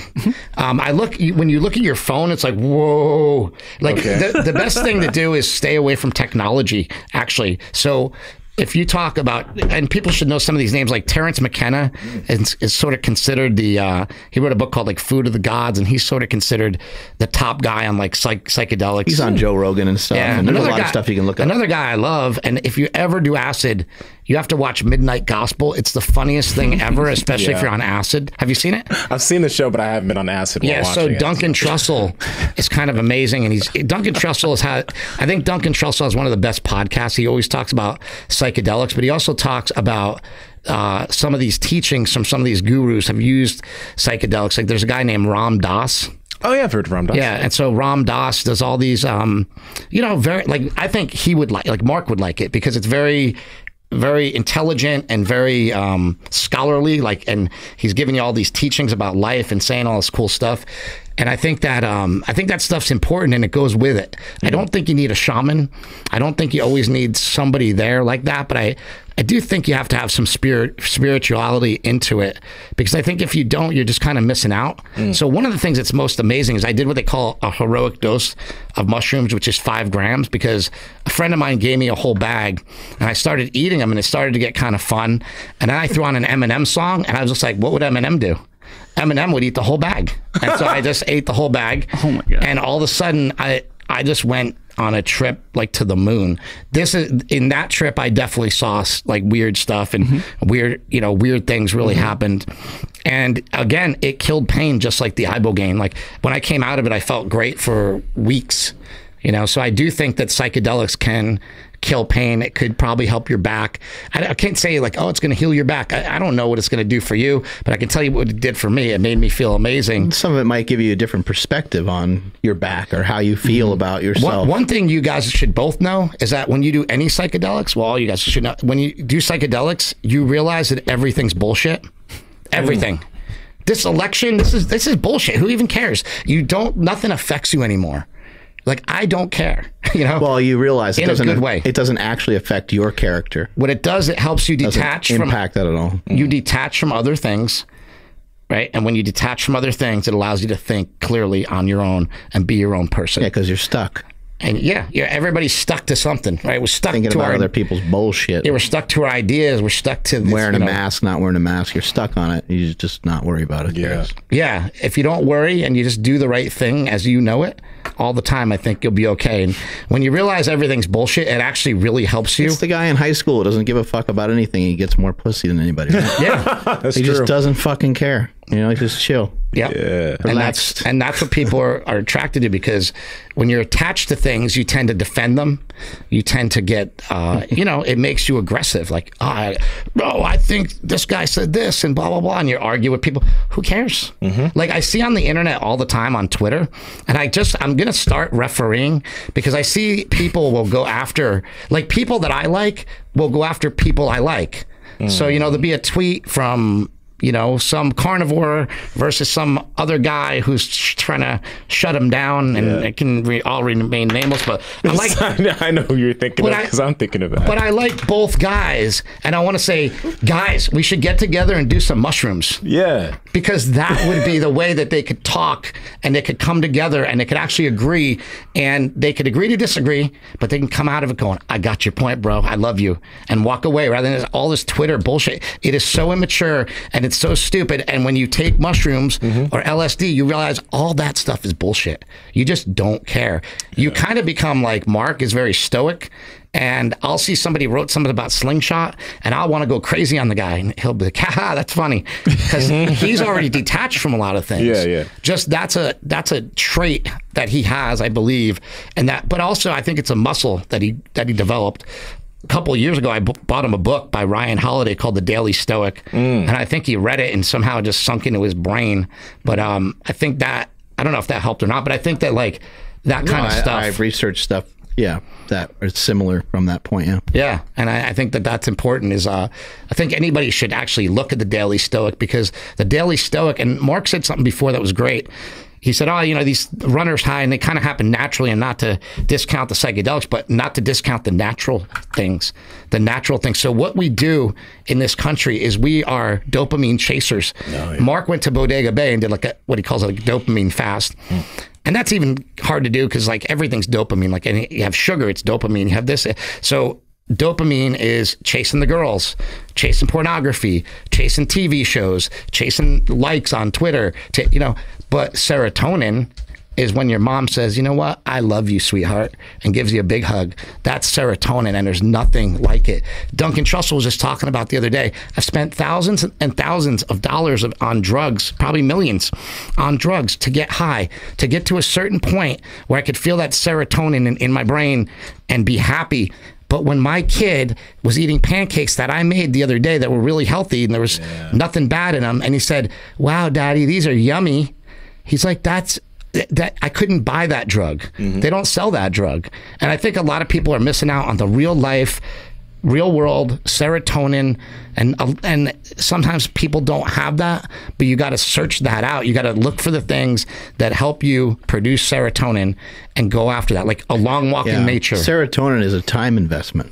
Yeah. It's going to cost you time. You teach your kid how to tie their shoe, and they're like, hey, look, I tied my shoe. You proud of me? And you're like, you could just start crying over a tied shoe. Yeah. It doesn't make any sense, but you're super pumped that they were able to implement something that you showed them, and it probably took you months to do. Or you go brag to your friends like, hey, today, like Jake's learned how to play the guitar, and Mark is so pumped about it, but I love hearing about it, because it's like, it doesn't really there's no like, oh, he's really you know, you learn, you know, it doesn't matter, but it matters so much to him that that's what he'd rather talk about. And to me, that's really cool. And it just shows you like that he's a good dad, and he's like that stuff's important. You know, I think right now, I just want to see my kids find something. I don't really care what it is. I don't care if he sticks with music or not. Like, well, seems like he's doing pretty good with it, but whatever it is, I'd love to see him find something, because I know how powerful that can be. You know, us finding lifting and stuff like that. I'd say right now, our best friend is our dad. You know, like my mom died, and my dad gets up and walks with us. And, you know, he's always got crazy stuff to say, and we love listening to it. But we've just been hanging out with him a lot. Tugger.com. Yeah, just go to Tugger.com. That doesn't sound okay. I'm going to do it. Go to Tugger.com first, and we'll come back to that. But my dad has been... Whoa, geez. That was pretty good speed. Mr. Miyagi.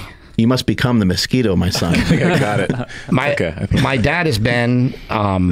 just awesome as far as you know, just being close to him is what it gives me serotonin.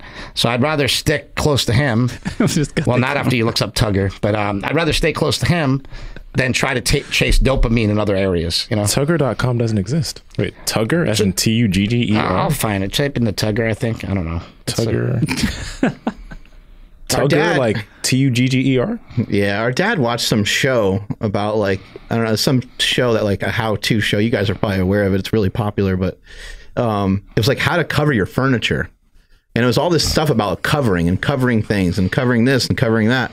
And so this guy, as he went on this exploration of all this stuff that you can cover, he ended up finding a guy that like covers his dick with something to help like stretch it out. Your foreskin. Stretches out your foreskin to kind of make you like you were uncircumcised.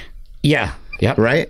And it's got like a weight attachment. So our dad is very embarrassed by any sexual stuff. Stuff comes on TV that has any sort of sex stuff on it or whatever. Yeah, he'll like leave the room, or like he's just uncomfortable with it. Like, and we've never talked about it or anything, you know, anything like remotely close to mentioning a penis or a vagina or fucking anything. Like he just has always been, it's always been a spot that he just would rather not talk to with his kids, you know? Understandable, right? Okay, Nsima.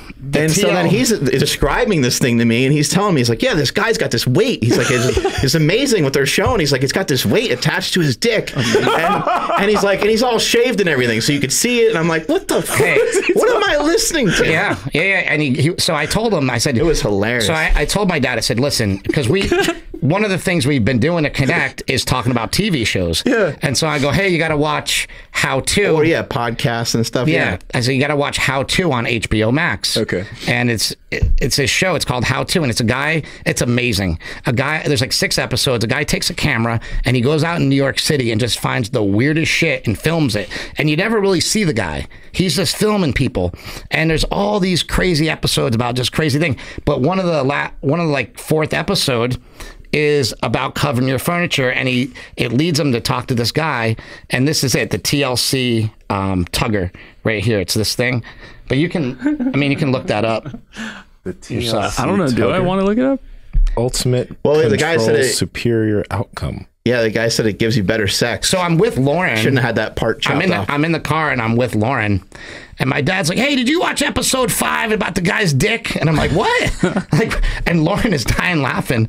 And he just keeps going on and on about it. He couldn't stop talking about it. And it was just, it was great. But that's serotonin moments, you know? Basically is what I'm trying to say. Go get yourself a Tugger. Hey, get one for someone you care about for Christmas. Tug someone you love.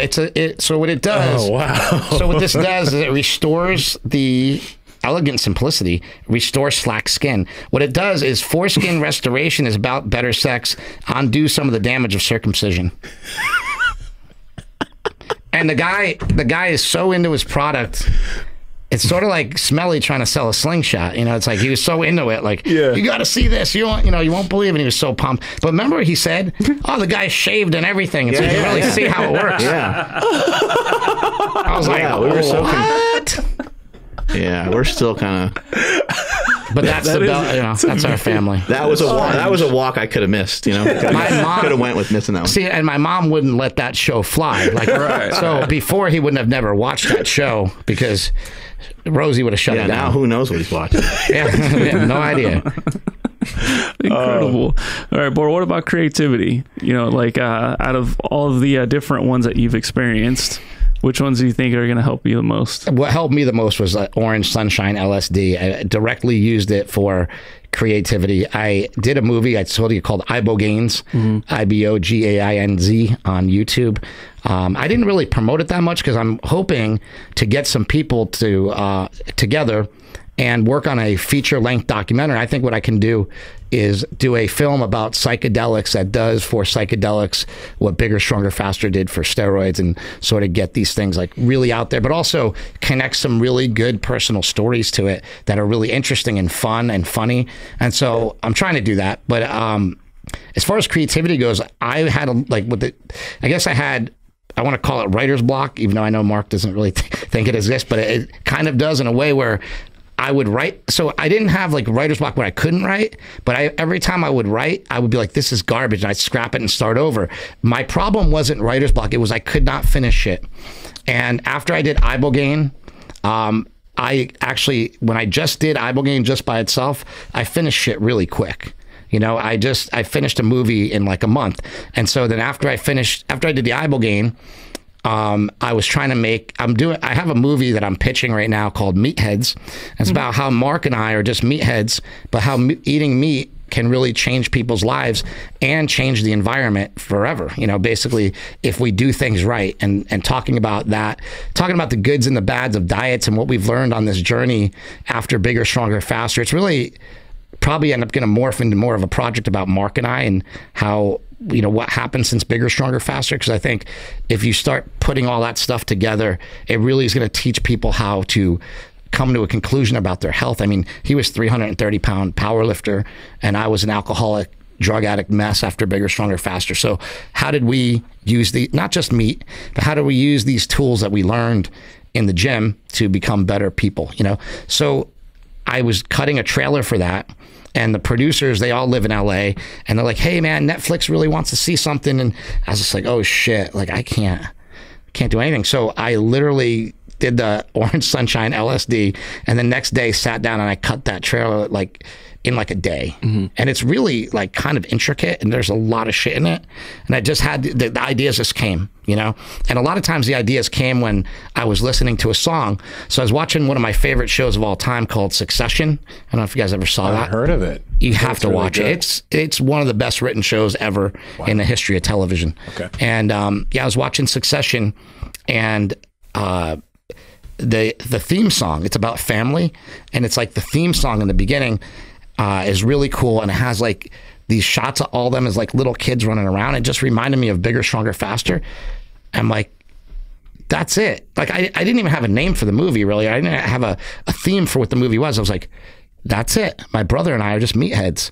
But we learned a lot of shit, and I just started talking, and I started writing it down, and I went and recorded it. Nice. And when I went and recorded it, put it all together, everybody's seen it so far is like, this is amazing. And so, you know, we have that pitch out to like several people right now, and we'll see what happens with it. But as far as creativity goes, that was off the charts creativity. I've never had, like I said, I took hundreds and hundreds of milligrams of THC in the past year. And I stopped doing that because it wasn't getting me anywhere. All it would do is make me tired. And then the other thing that people don't know about, and I think THC has its place. Like I told you about high caliber. I'll use that for certain things. I think THC is great for pain, and it's great for like pain and going to sleep. And one thing it helps me with a lot is I have crazy, crazy dreams that wake me up. THC actually stops you from dreaming. So in a way, sometimes that's really good for me because I don't have dreams when I take it. But lately I've just been having the wackiest, craziest dreams. Sometimes they're fun to try to like remember, and I try to like write them down, but you kind of forget them in like, 5 minutes of being awake, you forget it. But some of them have really affected me. But I just, I think as far as you want to go with creativity, I would say the LSD was amazing, but I also think the mushrooms are just as good for all. I think they're so similar, but my feeling with the mushrooms is they've always hurt my stomach personally, and they've always gave me a different feeling. Like when I do the mushrooms, I don't know how to explain it, but it's not as happy. It's great, but it's not as happy. Which one is more dissimilar to edibles? Because I hate that experience. You hate the edible experience? Yeah, I do not like it. Oh, the LSD is nothing like edibles. Sick. Nothing like it at all. Now I have a question. Where to get it? As far as LSD is concerned, not where to get it, but we were talking about why do these things have such a negative stigma? Outside of the Manson stuff, when I hear LSD, immediately I'm like, oh shit. I was too. LSD, acid. I thought it was for losers. So yeah, so explain to us, like there has to be some legitimacy behind the whoa when it comes to LSD. Yeah. Where is the danger as far as LSD is concerned? So the danger is set and setting. And I think that like in the 60s, it was like all free love and happiness, and people were out in public doing these things. The way that Terrence McKenna would say to do them is in a dark room all by yourself. Yeah, don't be like watching your kids and shit like that. Yeah. You don't do it. You don't go to a rave. You don't go to a party. These aren't party drugs. These are heavy psychedelics that are rewiring your brain as you do them. So when I said before, you should look at brain scan patterns of like LSD and what it connects, and why would you want to be running around a concert with that going on? Maybe it could be fun, but also maybe you need to do it on its own after you do that, because like that's not a good place to get therapy. Yeah. And so a lot of times it's set and setting. Most of the time it's set and setting. Kids will go to school high on LSD. It's the worst place to be. So I think a lot of it's that. I don't know. I've heard of people having bad trips, but it's always at a concert. It's always at some bullshit. I'm like, oh, well, maybe there's your bad trip. Maybe they're drinking alcohol. Yeah, I was hammered and I took a bunch of mushrooms and it was awful. Yeah. Well, that's why it's fucking awful. Like, plan it out. I think you would love this. You fast before you do it. The more you fast, the better it hits you. And the more you fast, like the better it's going to help you do all the therapeutic stuff you want to do. So you fast, like do a long fast, almost 24 hours, and then take the mushrooms. And then after you take mushrooms, I think, I don't have any science behind this, but I think I just crave fruit. So this is actually amazing. Carlos and I did either mushrooms or LSD. We did LSD and we were in Davis by my house. And we walked from my house, and we walked I think we walked over 10 miles, like just fired up, all walking through Davis. We're laughing at everybody. There's like the park is shut down with police tape over it and stuff. And we're looking at it, we're like, this is so sad, and we're just waving at everybody, like saying hi to everybody. And Carlos won't wear a mask. He refuses to. That's so Carlos. I said, we were walking so far. I'm like, I'm so hungry and so thirsty. I have to go in. And it's not a feeling like you're drunk either. Like, you're in control of this. I need to go in a Nugget and get some food, but I'll get food for both of us because you don't have a mask. He's like, all right. He's like, just get me a couple things of fruit. Like, I thought he meant like a couple little containers, but he just meant like maybe one container. I couldn't decide what fruit I wanted, and it all looked so good because it was so colorful. And I bought every single kind of fruit. Like, I bought strawberries, blueberries, pineapple, mangoes, grapes. I bought everything, and I brought out this giant bag that I could 2 bags. I could barely carry it. And I go, dude, I just spent $75 on fruit. So I bought between fruit and like 2 waters, I spent $75 at Nugget. Yeah. And but we smashed it. Like, we smashed half of it. We took the rest of it back to my house, watched that midnight gospel show. Yeah. And by the next day, all that fruit was gone. So you definitely crave fruit. Well, I do. Something sweet. Yeah, something sweet, but at least it's like, obviously fruit. And not, I mean, I kind of blew it out the next day, but, fruit in that quantity is not good, but I think fruit would be better than some other things you could eat if you're high, Yeah. Do you think that, getting through that writer's block, is just what we can call it right now, do you think some of that had to do with taking the LSD that just maybe you got some more ideas, or do you think that it just made you not really care about what other people were going to say about your work? I think like that too, it gave you a different perspective, but also it actually gave me the ideas. It like it felt like it handed me the keys, like, here you go. Yeah. That's why I wanted Mark to try go, you know what? He invented the slingshot without this shit. What the hell did he invent with it? Like, I don't know, maybe nothing, but I always like to see, I think it's steroids for your brain. Put it that way.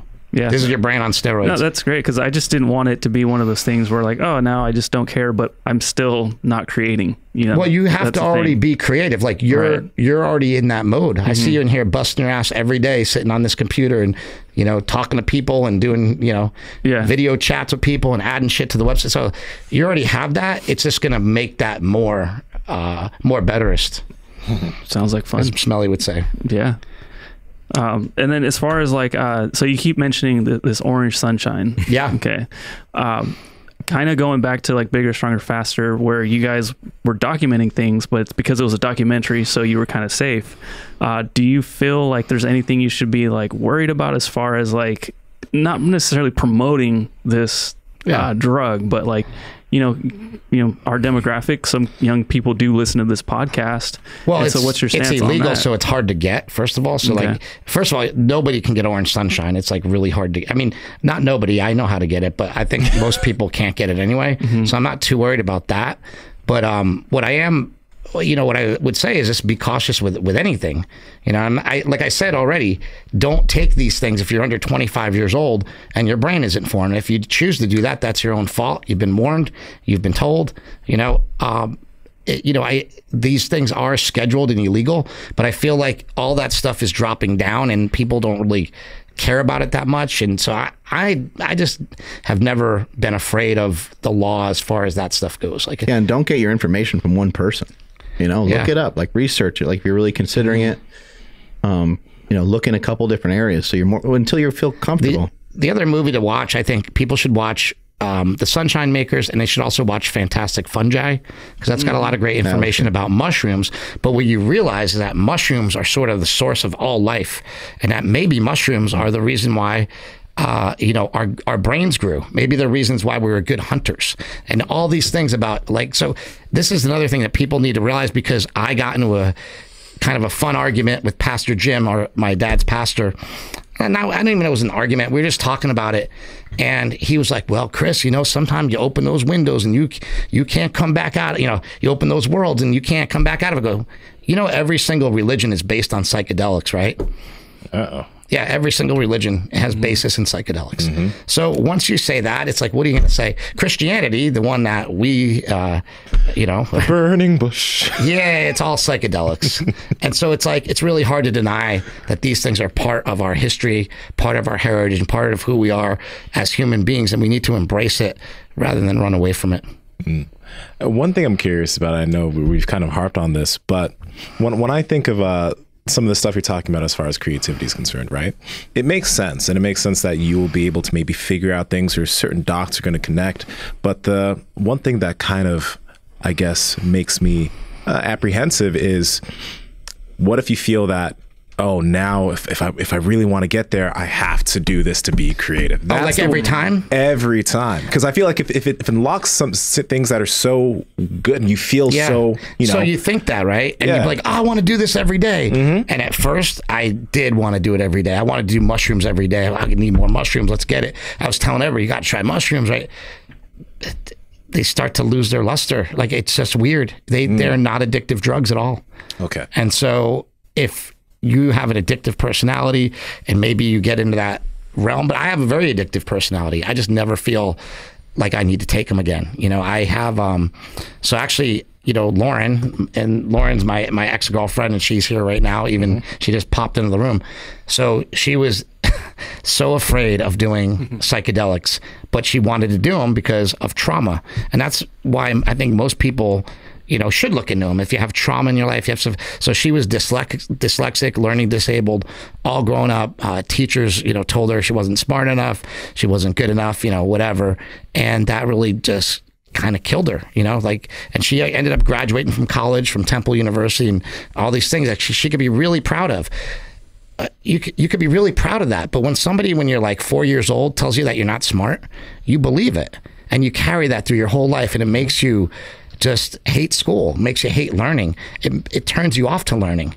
So when I first did them, the first person I thought about was like, oh my God, what if Lauren did this? This would like completely change everything. It would change the way she thinks about things, the perspective on life that she has. And it was like, so we did it. And as soon as she put it in her mouth because you have to let it dissolve under your tongue, LSD. Like dissolved under her tongue, and she started crying because she was so scared of what was going to happen. And then like 2 hours later, she was the happiest person I've ever seen. And she was so grateful that she did it. And she's kind of like, she only did a little dose, and she got to feel what it was like. And she went on a walk, and she saw a cat, and she boiled it down to all of her fear and all of her anxiety was this stupid little cat, because she hates cats. And so that was the anxiety and fear that she'd been carrying around her whole life. And you have this whole big, beautiful world, but this fucking cat, you know, and it's just gonna, and she's like, you know what? The cat's gonna be there no matter what I do. It's always gonna be there. But my goal and my mission now is just avoid the cat. The cat is those teachers. The cat is all the negativity. The cat, you know, it's gonna always be there, but just walk right past it. And it's so insignificant to this world, it doesn't matter. You know, and I think, you know, Mark had a lot of that stuff growing up with, you know, being put in different classes and told, oh, you're not smart or whatever. And he goes and invents a slingshot, and it's probably the smartest person, literally the smartest person I know in the fitness industry, not because he's got a PhD or something, but because he's rational about every single thing that he does, and he thinks it through all the way. And I think a lot of people don't do that, you know, and so I think that he's the most balanced, like one of the most balanced people, you know, and so it's like, I don't know, man, I think these drugs are really, really powerful to help people. And I don't see them as being negative or addictive. Now, she wants to do it again, right? Yeah, she's shaking her head, yes. So she wants to do it again. But I think after she does it again, she'll be cool. Like, she hasn't been jonesing for it. You know what I mean? Yeah. She's just like, hey, when you get more of it, like, let's do a bigger dose so I can really experience it. Also, the other thing that you need to know, this is great. I had a friend gave me two pills of orange sunshine, and I'm an idiot. He's like, whatever you do, don't take it 2 days in a row, because if you take it 2 days in a row, you just won't feel it the next day.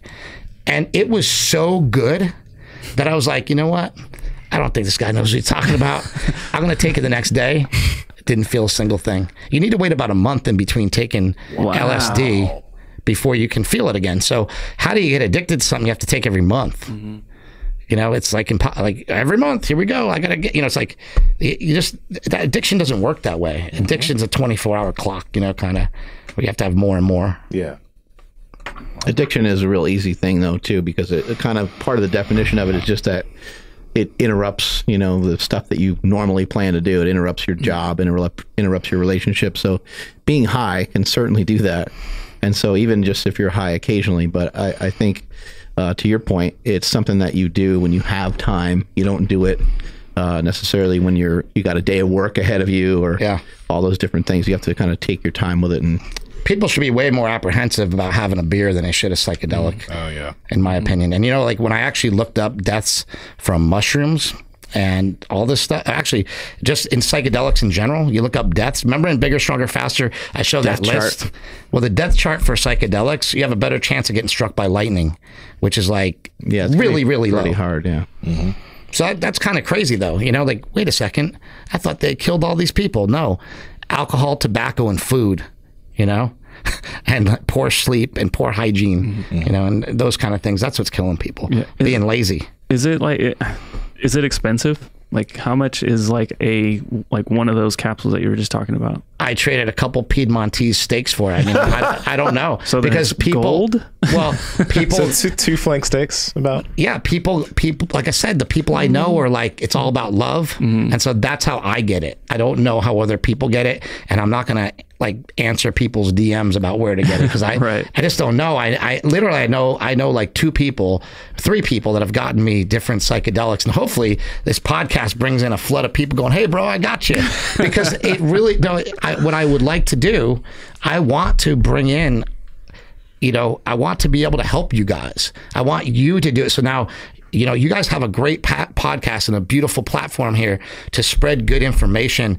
And I'm not saying the information we're going to spread is everybody do mushrooms, but I say is like, if you have experience with it and you have experience and Mark has experience with it, we can actually now start rationally talking about this on a bigger level and take it somewhere better, you know, rather than it just be, you know, okay, I know a little bit about this and I'm not going to help anybody. I just think the purpose of these podcasts is to actually help people, hopefully.